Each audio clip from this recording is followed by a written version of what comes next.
Poin yang kedelapan, ukurannya adalah berapa kuduskah kita. Nah, kekudusan sangat berhubungan dengan hati. Apa yang kita ucapkan dalam hati. Apa yang kita pikirkan dalam hati. Apa yang menjadi motif kita. Kebenaran banyak berbicara ditunjukkan dari perbuatan kita.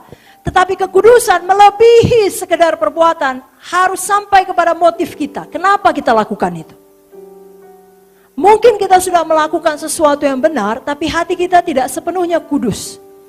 Karena pada saat yang bersamaan kita masih mengasihi hal-hal lain. Memiliki berhala-berhala dalam hati kita. Khususnya seperti yang selalu diajarkan oleh Ibu Munte, 3G, gold, uang, cinta akan uang. Girl, masih dikuasai oleh pikiran yang najis, ya, segala sesuatu yang berkaitan dengan hawa nafsu. Dan juga glory, gila kuasa. Hati-hati dengan gold, girl, and glory. Kalau itu masih ada di atas tahta hati kita, Zoe tidak bisa naik tahta. Mari kita turunkan, saudaraku. Karena Alkitab juga berbicara mengenai Raja Israel yang melakukan hal yang benar tapi tidak kudus sepenuhnya. Karena mereka tidak menjauhkan bukit-bukit pengorbanan. Saya bacakan beberapa ayat. Raja yang pertama adalah Raja Asa, 1 Raja-Raja 15 ayat 11 sampai 14. Asa melakukan apa yang benar di mata Tuhan, seperti Daud bapa leluhurnya.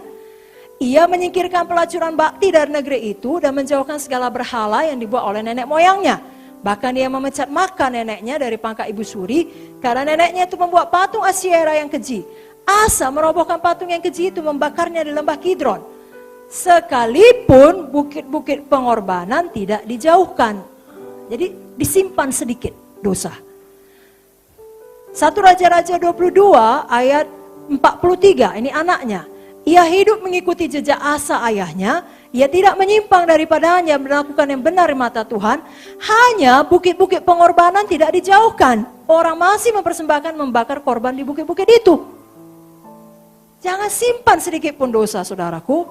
2 Raja-Raja 12 ayat 2 sampai 3. Joas melakukan apa yang benar di mata Tuhan seumur hidupnya selama Imam Yoyada mengajar dia.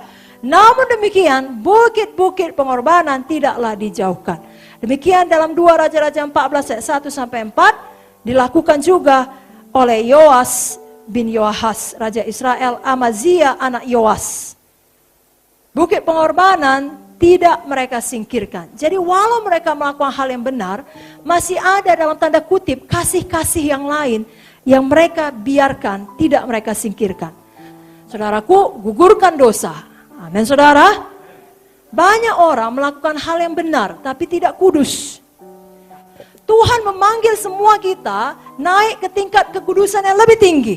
Saudara ingat kisah kupu-kupu kemarin, bermetamorfosis, Roma 12 ayat 2, berubahlah oleh pembauran budimu. 1 Petrus 1 ayat 16, ada tertulis, kuduslah kamu sebab aku kudus. Karena karakter kita tidak bisa didasarkan pada karunia kita. Firman Tuhan berkata, dari buahnya lah kamu mengenal mereka.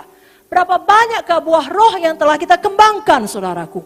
Kesabaran kita, kelemah lembutan kita, penguasaan diri kita, kebaikan kita, kasih kita, sukacita kita, damai kita. Saudaraku, mari kita kejar karakter lebih dahulu, kuasa akan datang mengikutinya. Kita tidak mau seperti Simpson, apalagi seperti Lucifer. Kita tidak mau ya sama seperti Lucifer, beraninya ngomong begitu kepada pencipta. Jangan kita berani ngomong gak baik kepada Bapa rohani. Jangan familiarity terhadap pemimpin. Walau pemimpin manusia punya kekurangan, kita hormat kepada pemimpin kita. Sekali lagi, buang dosa 3G tadi. Takutlah akan Tuhan dan membenci kejahatan. Ya, Amsal 8:13, takut akan Tuhan ialah membenci kejahatan. Aku benci pada kesombongan, kecongkakan, tingkah laku yang jahat, dan mulut penuh tipu muslihat.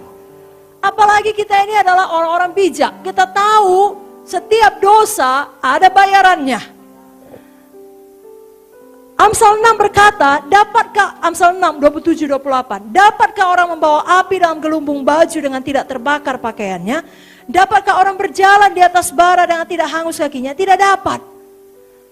Apa yang dalam hati kita sekarang memang tidak nampak, tapi suatu hari akan nampak. Apa yang saudara pikirkan sekarang tidak nampak, tapi suatu hari akan nampak hasilnya.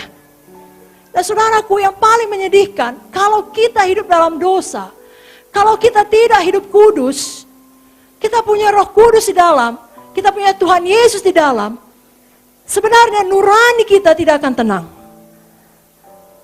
Sangat sedih menghadapi persoalan yang berat.